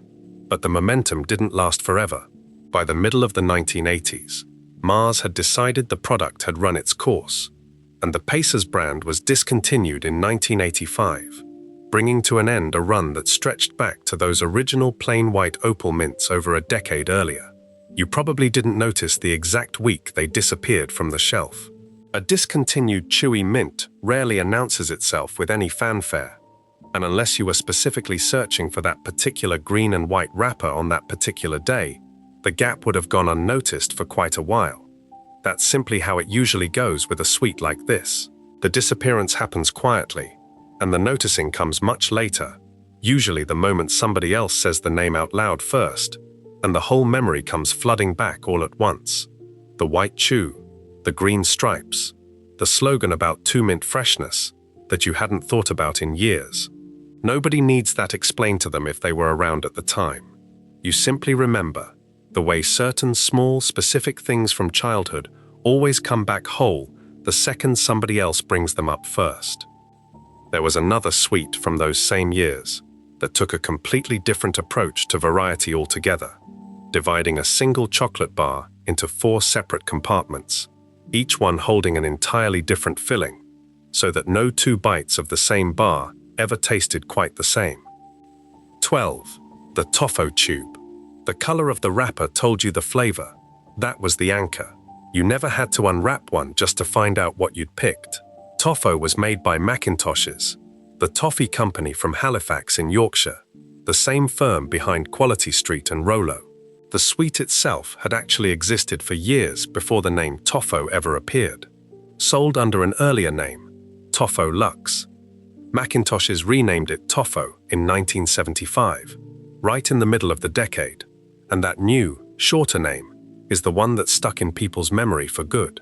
You bought Toffo in a tube, a roll of individually wrapped sweets packed end to end, each one flat-topped and round, wrapped in its own small twist of foil and paper. The main tube was red with gold and orange lettering, holding the original toffee flavor. A separate green tube held mint, and a blue tube held the assorted mix, a jumble of strawberry, banana, chocolate, and plain toffee all wrapped up together, so you never quite knew which one you were about to unwrap next. That was the rule with the assorted tube. You unwrapped each one without checking first, taking whatever flavor came next in the roll, rather than digging through to find your favorite. Because picking through a shared tube to hunt out the banana ones, leaving everyone else with the flavors you didn't want, simply wasn't something you did if you wanted to keep being handed the tube in the first place. Everyone who shared a tube of assorted toffo with a sibling or a friend understood that unwritten fairness without a single word needing to pass between you. The advertising built around toffo leaned into a strange, cowboy-themed world that had nothing obviously to do with a chewy British toffee. Wild West-style adverts, some of them filmed as far away as New Mexico, showed rugged cowboy characters chewing away with real determination, all built around the tagline, "A man's gotta chew, what a man's gotta chew." It was a strange match, an American cowboy fronting a Yorkshire sweet, but that kind of mismatched, larger-than-life advertising was common across the decade, and it worked well enough that people still remember the line decades later. You didn't need the joke explained to you as a child. You just knew the tagline, the same way you knew dozens of other little advertising catchphrases from the same era, all of them lodged in your memory, without you ever having tried to learn them on purpose. The toffee itself had a proper chew to it, softer than a boiled sweet, but firmer than a caramel. Something you worked at slowly, rather than getting through in a couple of seconds. That texture was exactly what Macintoshes had built their whole reputation on for decades. Toffee that sat somewhere between hard British butterscotch and soft American caramel. And Toffo carried that same basic character in a smaller, more pocket-friendly shape than the company's bigger tins and bags. You knew a proper Toffo chew when you had one, the way you knew the texture of almost anything you'd eaten regularly enough as a child to recognize blind. Toffo held its place through the rest of the 1970s and carried on selling well into the 1980s, staying a familiar fixture on newsagent counters and in school bags for a good couple of decades after that 1975 rebrand. But like so many of the sweets on this list, it eventually lost ground as tastes shifted and newer products crowded onto the same shelves. Nestlé, who had taken over the company by then, discontinued Toffo in the UK around 2008, ending its run for good in British shops. You probably didn't clock the exact week it disappeared. A tube of sweets slipping quietly off a shelf rarely gets marked with any kind of announcement, and it's usually only much later, trying to remember when you last actually held one, that you realize the answer isn't there anymore. Nestlé did bring a small version of Toffo back afterward, though not in a way most people in Britain ever actually encountered. The revived version was made in the United Arab Emirates and sold only through a handful of specialist outlets. Nothing close to the red tube sitting on every newsagent counter the way it once had. Before we move on, if you're enjoying this analysis, please consider subscribing. It helps the channel tremendously. Nobody needs that later history explained to understand why the name still means something. You remember the color of the wrapper before you remember the taste, the same way you remember most small, specific things from childhood, the instant somebody else says the name first. 13. The Marathon Bar. The name, not the bar. That was the anchor. The chocolate itself never actually vanished. Only the word marathon did. Mars first sold this bar in America back in 1930 under the name Snickers, made from nougat topped with caramel and whole peanuts, the whole thing coated in milk chocolate. When Mars finally brought that same bar to Britain and Ireland in 1968, they didn't call it Snickers here. They called it Marathon instead, a decision widely put down to concerns that the name Snickers sounded too close to certain British slang at the time, something Mars apparently wanted to steer well clear of on packaging, heading into every corner shop in the country. You grew up knowing this bar only as Marathon. Nougat, peanuts, caramel, chocolate, exactly the same recipe as the American Snickers bar, just wrapped under a different name and sold to a completely different audience who had no idea it went by anything else anywhere in the world. You bit into a marathon and got proper texture working through your mouth all at once. Soft nougat underneath, a firmer layer of caramel running through the middle, and whole peanuts adding crunch against all that chew. That combination of textures was really what set it apart from most of the other bars on the same shelf, which usually stuck to just one or two textures rather than 3 or 4, all fighting for attention in the same bite. That was the rule with a Marathon bar. You didn't eat it in a hurry. Between the chewy nougat and the sticky caramel, rushing through one properly took real effort, the same kind of patient chewing that other tough, chewy bars from the same decade demanded of you.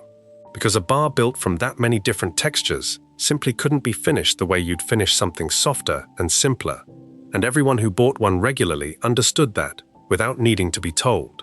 Everyone who grew up with a Marathon in their pocket knew exactly how long it was going to take to get through, and planned their afternoon around it accordingly.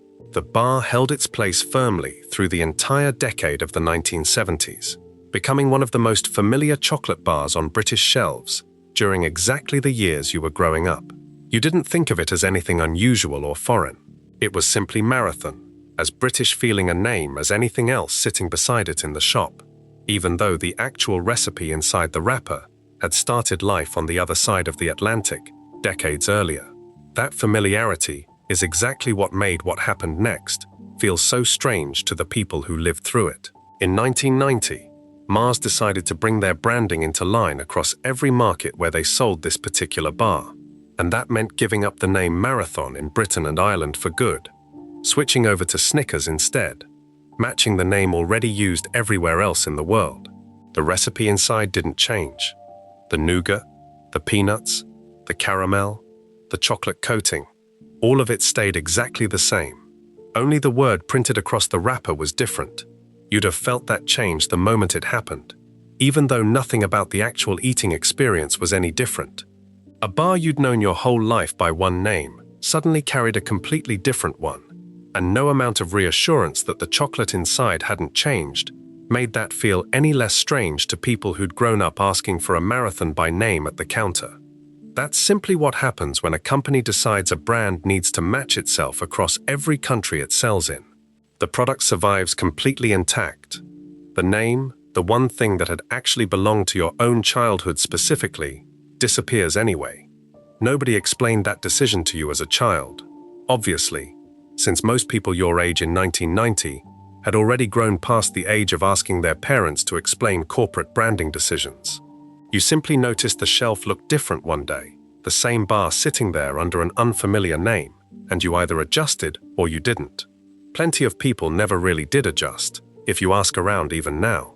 Mars has noticed that lingering loyalty too, bringing the marathon name back briefly on a few separate occasions since, including a limited run in 2019 that reportedly sold more than 4 million bars in just 12 weeks, and another short-lived revival in 2024, sold exclusively through one supermarket chain to mark 90 years of Mars making chocolate in Britain. Both revivals proved exactly how strong the loyalty to that old name still ran, decades after it had officially disappeared from every other wrapper in the country.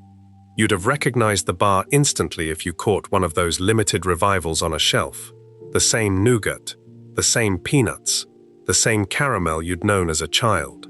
Only this time, seeing the word marathon printed across the front felt like spotting something that wasn't supposed to still exist.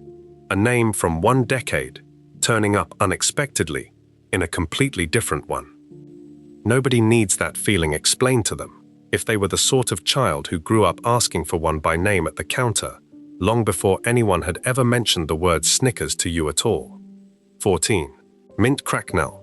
The crunch, not the chocolate. That was the anchor. Everyone who ate one remembers the sharp, splintering bite of that green center before anything else. Mint cracknel came from Macintoshes, the same Halifax toffee company behind Quality Street and Rolo. It launched in 1975, sold as small chocolate-covered squares with a crunchy filling inside, and it came in 3 separate varieties: orange, peanut, and mint, though it's the mint version most people remember clearest all these years later. You bought mint cracknel in a small cardboard tray rather than a wrapper on its own, 2 squares sitting side by side, each one covered in chocolate on the outside. Break through that chocolate shell and you hit the real point of the sweet straight away. A bright green center that shattered rather than chewed, splintering into sharp little shards the moment your teeth came down on it. That texture was the whole reason people either loved this sweet completely or avoided it after the first bite. It wasn't soft, it wasn't chewy, it cracked, properly cracked, in a way almost nothing else on the sweet shelf did at the time. The rule with a mint cracknel square was that you bit down carefully the first time, if you had any sense. Rushing into it the way you might rush into a softer sweet meant risking a shard catching somewhere it shouldn't, lodged against your gum or the roof of your mouth, which happened often enough that plenty of people still bring it up decades later, because that crunchy center wasn't built the way ordinary chocolate fillings were built.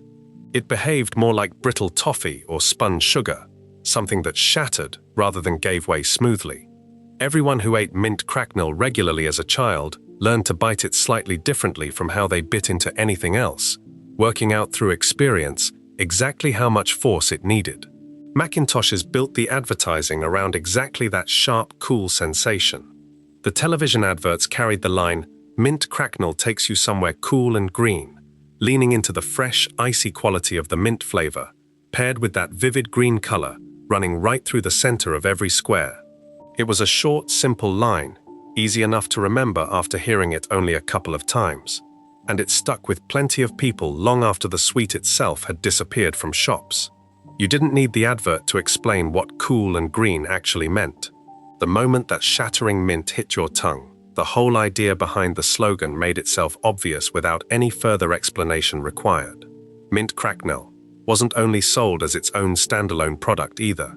It also turned up as one of the individual sweets inside tins of Quality Street, Macintosh's famous mixed selection, giving people who might never have bought a tray of Mint Cracknel on its own a chance to come across the flavor anyway, tucked in among all the other shapes and wrappers in the tin. That crossover meant plenty of people who couldn't necessarily name the sweet by itself would still recognize the taste instantly, purely from having pulled one out of a Quality Street tin at Christmas, without ever noticing the name printed on the individual wrapper. You'd have reached for that specific green wrapper in a Quality Street tin the moment you'd learned to recognize it, the same way most people develop their own personal favorites and least favorites within any big mixed tin of sweets. The sweet held its place through the rest of the 1970s and carried on being sold for a good while afterward, remaining a familiar name in British sweet shops for close to 2 decades before it eventually disappeared from shelves during the 1990s. Like so many of the sweets from this era, it went quietly, rather than with any announcement, slipping off the shelf gradually as sales declined and newer products took up the same shelf space. You probably weren't thinking about Mint Cracknel the exact week it vanished. It's the kind of sweet whose absence only becomes noticeable much later, usually the moment somebody mentions the name and you find yourself instinctively bracing for that sharp, splintering crunch all over again, decades after the last one you actually ate. Nobody needs that reaction explained to them if they grew up with a Mint Cracknel tray in hand at least once. Your teeth remember that texture whether you want them to or not. Before we move on, if you're enjoying this analysis, please consider subscribing. It helps the channel tremendously.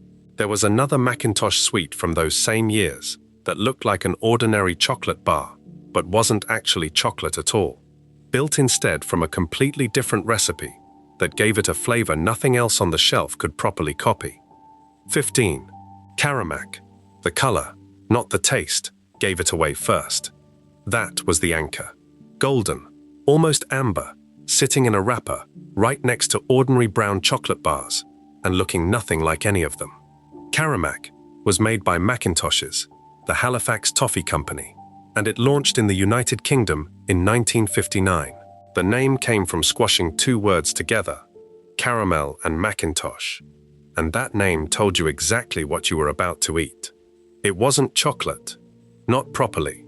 It had no cocoa in it at all, built instead from milk-based ingredients that gave it a rich, caramel flavor, completely different from anything sitting next to it on the same shelf. You picked one up, expecting something close to a Dairy Milk or a Galaxy, given the shape and the way it was packaged, and the first bite told you immediately that this was something else entirely. Smooth, dense, closer to fudge than to chocolate in the way it sat on your tongue, sweet in a rounder, creamier way than cocoa ever managed on its own. That was the rule with Caramac. You didn't expect chocolate and get chocolate. You expected chocolate and got something adjacent to it instead. And once you knew that going in, you judged it on its own terms, rather than comparing it directly against a Dairy Milk sitting in the same wrapper aisle. Because holding Caramac to the same standard as an actual chocolate bar missed the entire point of what Macintoshes had built. It was never trying to be chocolate. It was trying to be something else altogether, and it succeeded at that, on its own terms, for well over 60 years. Everyone who grew up eating Caramac regularly understood that distinction instinctively, even if they couldn't have explained the difference in cocoa content off the top of their head. The bar was originally made at Macintosh's own factory in Norwich, right from that first year in 1959.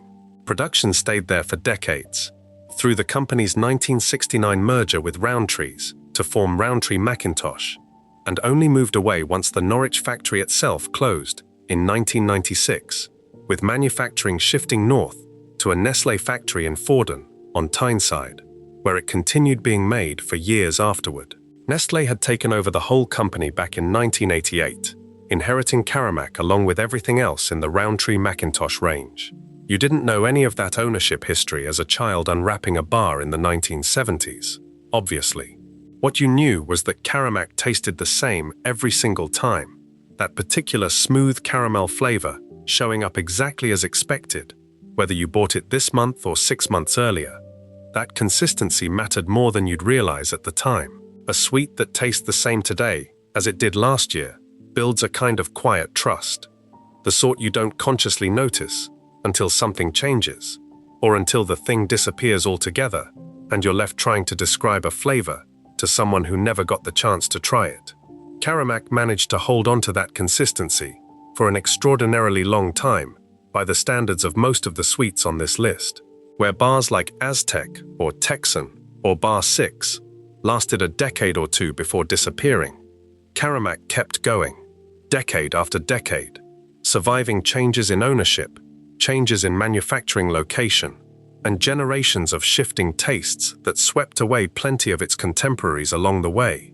You could have grown up on Karamak in the 1970s, kept buying it as an adult, and handed a bar to your own children decades later, and it would have tasted exactly the way you remembered it.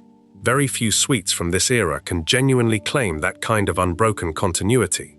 That continuity finally ended in November 2023, when Nestlé announced it was discontinuing Karamak for good, citing a steady decline in sales that had been building for a few years beforehand. After more than 60 years on British shelves, the bar was gone, ending a run that had outlasted almost every other sweet from the same era covered on this list. Nestlé did briefly bring it back for a limited release in July 2024, but that return was never meant to be permanent, and it wasn't. You might have been one of the people who noticed the discontinuation properly, unlike so many of the quieter disappearances covered earlier. A petition calling for Karamak to be saved gathered around 30,000 signatures once the news broke. A proper, visible reaction rather than the slow, unnoticed fading away that claimed most of the sweets from this era. People had genuinely kept buying it, right up until the very end, which made losing it feel sharper than losing something that had already quietly vanished from your shopping habits years earlier. That's the strange thing about Karamak's ending, compared to almost everything else on this list. Most of these sweets disappeared while you weren't looking, and you only noticed years later. Karamak disappeared while people were still actively reaching for it, and the whole country noticed at once. Nobody needs that explained twice. A sweet you're still buying feels very different to lose than one you'd already forgotten about. And Karamak, in the end, belonged firmly to the first category. There's a different kind of sweet from these same years that never came wrapped at all, weighed out instead by the quarter from big glass jars behind the counter, chosen one at a time from a whole wall of options, rather than picked up ready-made off a shelf. 16. The Milk Tray Bar. 8 chocolates in one bar. That was the anchor. Not a single flavor running through the whole thing, but 8 completely different ones, sitting side by side. Cadbury launched the Milk Tray Bar in 1947, building it directly off the back of their already famous boxed chocolates, Milk Tray, which had been sold since 1915. The idea behind the bar was simple enough to fit on a poster. Imagine a box of Milk Tray chocolates. Now imagine 8 of them, kept in their own distinctive shapes, pressed together into a single bar you could carry in your pocket, rather than a whole box you had to sit down and share properly. You broke off a piece, and you never quite knew which of the 8 you were about to get, because each one kept its own individual shape from the original box, a caramel softie shaped differently from a hazelnut swirl, which looked nothing like a fudge center or an orange truffle.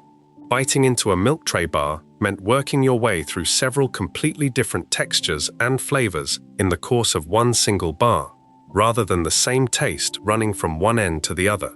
That was the whole appeal, and it made the Milk Tray bar more expensive than an ordinary chocolate bar sitting right next to it on the same shelf. You paid a bit more, and in exchange, you got variety that nothing else on the confectionery counter could match in quite the same way. The rule with a Milk Tray bar was that you paid attention to which piece you were eating, because 2 bites later, you'd be onto something completely different, and losing track halfway through meant losing the whole point of what made the bar special in the first place. Because unlike almost every other bar on the shelf, a Milk Tray bar rewarded you for eating slowly and noticing each individual piece, rather than working through it without really thinking about what you were tasting. Everyone who bought one regularly developed their own favorite among the 8, and defended that favorite the same way people defended their favorite chocolate from the actual box at Christmas. The lime cordial piece, shaped like a small barrel, became something of a particular favorite among people who grew up eating the bar regularly, remembered fondly enough that it still comes up whenever anyone mentions the Milk Tray bar by name decades later. There was also a version made with plain chocolate instead of milk, sold under the name Plain Choice, giving people who preferred darker chocolate their own equivalent version of the same basic idea. You'd have recognized the connection to the actual box of Milk Tray chocolates immediately, since Cadbury had been selling those since 1915, originally laid out loose on a tray in shops for customers to choose from and buy by the pound, which is exactly where the name Milk Tray came from in the first place. The bar simply took that same variety and pressed it into a single, portable format that didn't need a whole box or a special occasion to justify buying one. That connection to the boxed chocolates meant the Milk Tray bar carried a bit of the same reputation for quality and generosity that the boxed version always had, even though you were buying a single bar rather than a proper gift box. Nobody needed the connection between the bar and the box explained to them. The name alone did that work, the moment you saw it printed across the wrapper. Cadbury kept the Milk Tray bar on shelves for well over 3 decades, carrying it right through the 1970s and building up a genuinely loyal following of people who preferred it specifically because of that variety no other single bar offered. Sales stayed strong enough for long enough that the bar earned what people now describe as a proper cult following through that particular decade, the kind of loyalty that outlasted plenty of other chocolate bars launched around the same time. That loyalty eventually wasn't enough to keep the bar going forever, though. Cadbury discontinued the Milk Tray bar in 1981, ending a run of 34 years since its original launch.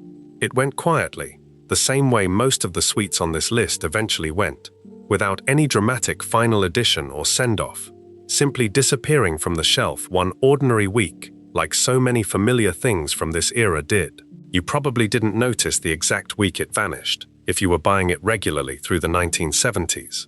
A gap left behind by one discontinued bar tends to fill quickly with something else, and it usually takes years before the absence properly registers, the moment somebody else brings the name up first and you realize you haven't tasted that particular lime cordial piece in decades. Before we move on, if you're enjoying this analysis, please consider subscribing. It helps the channel tremendously. Nobody needs that feeling explained if they grew up working their way through a Milk Tray bar piece by piece, always with half an eye on which flavor was coming up next. 17. Topic: the line on the wrapper, not the shape of the bar. That was the anchor. Everyone who grew up in the 1970s and 80s could finish the sentence the moment you started it. Topic was made by Mars, and it had actually been around since 1962, well before you were old enough to ask for one yourself. Hazelnuts, nougat, and caramel, all held together and coated in milk chocolate, wrapped in a bold red packet with the name printed across it in bold white letters. By the time you were buying it in the 1970s, it had already settled into being one of the more distinctive bars on the shelf, built specifically for people who wanted something nuttier than the usual caramel and nougat combination. You bit into a Topic and got a proper crunch running through the softer nougat and caramel underneath, whole hazelnuts scattered through, rather than just a hint of nut flavor mixed in. That crunch was the whole reason people who preferred Topic over other similar bars kept coming back to it. Plenty of bars on the shelf promised nuts somewhere in the ingredients list. Topic actually gave you something to bite down on. The advertising told you exactly what you were getting before you'd even opened the wrapper: a hazelnut in every bite. That was the line, used prominently across UK advertising through the 1970s and into the 1980s. And it did the job a slogan is supposed to do. It set an expectation, and the bar itself delivered on it every single time. That was the rule with Topic. You expected a hazelnut in every mouthful, and you generally got one, which built a kind of trust that plenty of other bars on the shelf never quite managed with their own promises. Because a slogan that turns out to be true, bite after bite, earns loyalty in a way that empty advertising never can. and Topic held onto exactly that kind of loyal following for decades because of it. Everyone who preferred a nuttier chocolate bar over a smoother one found their way to Topic sooner or later, and once they had, they tended to stick with it. Topic held its place on shelves for an extraordinarily long time by the standards of most of the bars covered so far. It survived the 1970s, carried on through the 1980s and 1990s, and kept going well into the new millennium, remaining a familiar sight in corner shops and supermarkets for close to 6 decades. That kind of staying power put it in a different category from bars like Aztec or Rumba, which came and went within a decade or two. You could have bought a Topic bar as a child in the 1970s, and still found one on the shelf as an adult, decades later, tasting exactly the way you remembered it, hazelnuts and all. That consistency started to slip a little in the mid-2000s. Topic was removed from boxes of Celebrations, the mixed selection tin, in 2006, dropped alongside Twix, which was later brought back into the mix, while Topic wasn't. That removal from the tin didn't end the standalone bar though. You could still buy a single Topic wrapped on its own for years afterward. Mars eventually discontinued Topic as a standalone product in 2021, ending a run of 59 years since its original 1962 launch. Unlike some of the sweets covered earlier, this one didn't slip away quietly. Fans reacted with genuine anger when they realized it was gone, since Mars gave no advance warning before pulling it from shelves. You might have been one of the people who noticed straight away, given how visible the reaction was at the time, compared to earlier disappearances on this list, where the gap on the shelf went unnoticed for months or even years before anyone thought to mention it. Nobody needs the appeal of a hazelnut in every bite explained to them if they grew up reaching for a red wrapper over a plain one, purely because Topic promised you something to chew on, and never once let you down on that promise. There was another treat from these same years, built from a completely different tradition, made not by one of the big chocolate companies at all, but by a smaller toffee maker whose name had been trusted in Britain for decades before Topic ever existed. 18. Callard and Bowser Butterscotch. The gold foil, not the sweet itself. That was the anchor. You knew a piece of Callard and Bowser before you'd even unwrapped it, purely from the color catching the light in your hand. Callard and Bowser was a Scottish confectionery firm, founded back in 1779 by 2 brothers-in-law, Richard Callard and John Bowser, in Maryhill, Glasgow. By the time you were a child in the 1970s, the company had been making toffee and butterscotch for close to 200 years, and it had built a reputation as one of the biggest toffee manufacturers in the world along the way. In the early 1960s, Callard and Bowser sat among what people in the trade called the Big Four toffee makers, alongside Edward Sharp & Sons, JA&P, Holland, and Mackintosh, and between the 4 of them, they controlled more than half the entire British toffee market. You unwrapped a piece of Callard and Bowser butterscotch and found small rectangles wrapped individually in gold foil, packed together in a tin or box, rather than sold loose from a jar. That gold wrapping wasn't just decoration. It gave the sweet a slightly more grown-up feel than most of the boiled sweets and chews sitting on the same shelf, closer to something you'd find in a proper gift box than an ordinary penny sweet. The butterscotch itself had a firmer, creamier texture than a simple boiled sweet, closer to a soft toffee that you worked at slowly, rather than something you crunched straight through. That texture was the whole appeal, a rich, buttery flavor that held together properly in your mouth, rather than dissolving too quickly. That was the rule with Callard and Bowser butterscotch. You didn't rush it. The texture demanded patience, the same way a proper toffee always did, and finishing one quickly meant missing most of the actual point of eating it in the first place, because a sweet built around a slow, creamy melt loses its whole character if you bite straight through it, and everyone who bought Callard and Bowser regularly understood that without needing to be told twice. Everyone who kept a tin of it at home, or received one as a gift, treated it a little differently from an ordinary bag of penny sweets, saving pieces for particular moments, rather than working through the whole tin in one sitting. Callard and Bowser had introduced their most successful product, a toffee called Creamline, back in 1937, and that toffee, alongside the butterscotch, carried the company's reputation right through the decades that followed, including your own childhood in the 1970s. The company had also taken over another well-known toffee maker, Nuttall's, known for their Mentos hard sweets, which only strengthened their position as one of the biggest names in British toffee making. You'd have recognized the Callard and Bowser name on sight by the 1970s, the same way you recognized any of the big established sweet makers whose products had been sitting on the same shelves for generations before you were even born. The company's fortunes shifted dramatically from the late 1980s onward, though once a completely different product it made, Altoids Mints, became a huge success in America. Callard and Bowser leaned increasingly into that success, and the older toffee and butterscotch lines that had built the company's reputation in the first place started falling away one by one. Riley's Toffee Rolls, another product the company had acquired, was discontinued in the mid-1990s.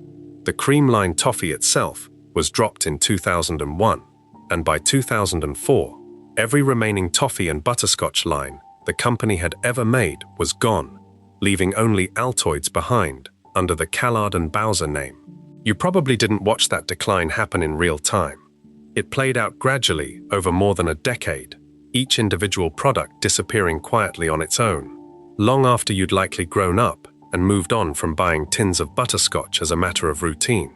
Nobody needs that slow fade explained if they remember the specific weight of a gold foil-wrapped rectangle in their palm, unwrapped carefully rather than torn open the way you'd unwrap almost anything else. Before we move on, if you're enjoying this analysis, please consider subscribing. It helps the channel tremendously. There was another toffee maker from those same years, just as trusted, fronted for decades by a cartoon dandy in a top hat, who appeared on every tin the company ever sold. 19. Sharp's Toffee, Sir Creamy Knut, not the toffee. That was the anchor. The name of the sweet came second. The dandy on the tin came first. Edward Sharp opened a small grocery shop on Week Street in Maidstone, Kent, back in 1876. He was dismissed from his very first job for failing to raise his cap to the owner, and he later described opening that shop as the finest day's work of his life. His wife made a small selection of sweets to sell alongside the groceries, and those sweets became so popular that Sharp gave up the grocery business entirely and turned an old ice rink on the banks of the River Medway into a proper toffee factory. That factory produced Sharp's best-known product, a toffee simply called Creamy, and by 1921, the company was claiming to be the largest toffee maker in the entire world. Much of that reputation came down to advertising, and the character Sharps built the whole brand around was Sir Creamy Knut, a cartoon dandy dressed sharply in the style of a pre-war gentleman about town, appearing on tins, tin banks, letter openers, and metal advertising figures for decades. You'd have recognized Sir Creamy Knut instantly if you grew up anywhere near a sweet shop counter in the 1970s.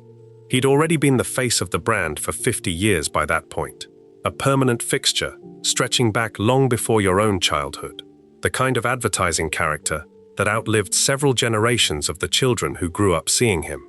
That was the rule with Sir Creamy Knut. You didn't need the toffee explained to you once you'd seen his face on the tin. The character did the advertising work all by himself, the way certain mascots manage to represent an entire product without a single word of description needed, because a well-built character sticks in memory in a way that plain product description never quite manages, and Sharps had built exactly that kind of lasting recognition decades before modern branding ever became a science. Everyone who bought Sharp's toffee regularly could have described Sir Creamy Knut from memory, the top hat, the sharp suit, the confident pose, without needing to look at the tin twice. Sharp's reputation grew strong enough that Edward Sharp and Sons Limited was appointed confectioners to Her Majesty in 1968, an official royal recognition that placed the firm alongside the most trusted names in British food and drink. That royal warrant came just a few years after Trebor, the mince and boiled sweets company, had bought Sharps outright in 1961 for £750,000, keeping the Sharps name and its toffees running as a distinct brand within the wider Trebor group, rather than folding it away entirely. You'd have bought Sharp's toffee through the 1970s without necessarily knowing it belonged to Trebor by then. The tin still said Sharp's, so Creamy Knut was still on the label. The toffee inside tasted exactly the way it always had, regardless of which company's accountants were now looking after the factory books. That continuity mattered more than the ownership details ever did to the people actually buying the toffee. A tin of Sharp's in the 1970s connected back to the exact same recipe and the exact same character that had been reassuring customers since the 1920s. Sharp's toffee eventually stopped being made in 1998, and the Maidstone factory that had produced it for well over a century closed in 2000, with the loss of more than 300 jobs. The factory building itself was demolished in 2002 and replaced with housing, erasing the physical site where creamy toffee had been made since Edward Sharp first set up his equipment on the banks of the Medway. A brief attempt to relaunch the brand as Sharp's of York followed a couple of years later, but it never restored the toffee to the place it had once held on British shelves. Nobody needs Sir Creamy Knut's top hat and sharp suit explained if they grew up with his face on a tin in the kitchen cupboard, the same tin that had likely sat in your own grandparents' kitchen decades before you ever got your hands on one yourself. There was one more sweet from these years, this one tracing all the way back to a jam factory in East London that outlived almost every other product its own company ever made, surviving in production for more than a century before finally disappearing for good. 20. Clarnico Mint Cream. The name on the box, not the mint itself. That was the anchor.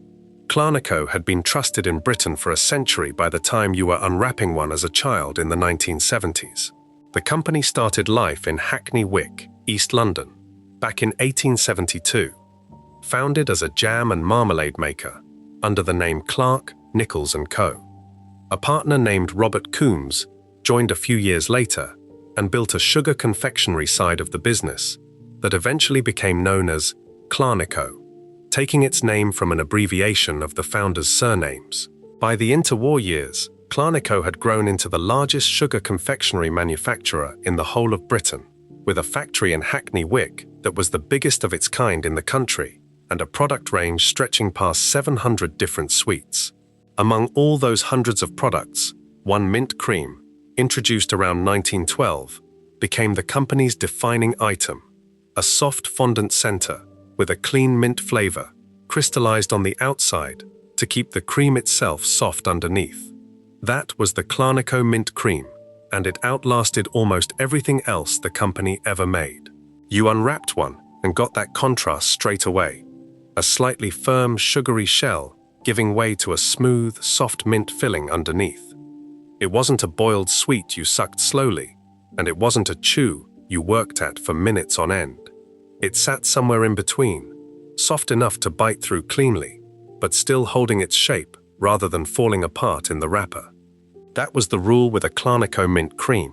You bit it in half, rather than popping the whole thing in at once, checking the soft filling before finishing the rest. The same way plenty of filled sweets from that era invited a bit of careful investigation before you committed to the whole thing.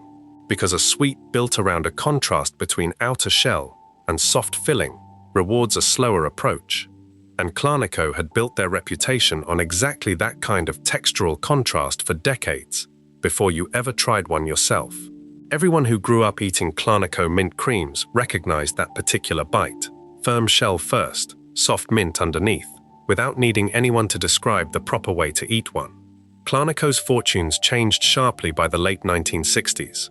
The company had grown old-fashioned compared to its competitors, and Trebor, the mince and boiled sweets firm, bought out Clarnico's confectionery interests in January 1969, paying roughly £900,000 for the business. Trebor closed the London factory and stripped away almost the entire Clarnico range in the process, keeping only the one product that had always mattered most. The mint cream survived. Nearly everything else Clarnico had ever made did not.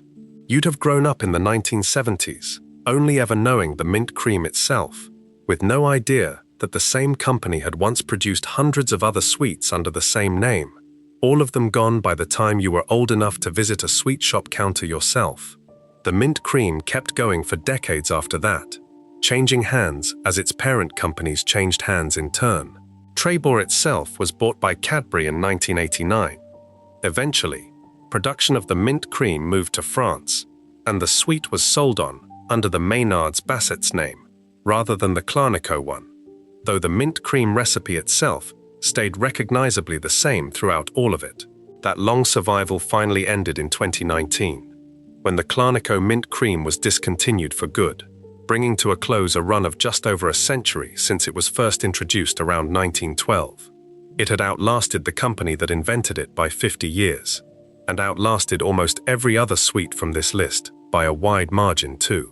Nobody needs the shape of that bite explained if they grew up working through a bag of Clarnico mint creams. Firm shell first, soft mint last. The same quiet habit repeated without a second thought every single time. That's the full set of 20. Some of these disappeared within a decade of you first tasting them. Others outlasted your entire childhood, and most of your adult life besides. But every single one of them sat on a real shelf, in a real shop, waiting for a real child, with real pocket money, to choose it over everything else on offer. That's worth remembering, whether or not any of them ever come back. If you enjoyed this video, make sure to subscribe. Thanks for watching, and I'll see you in the next one.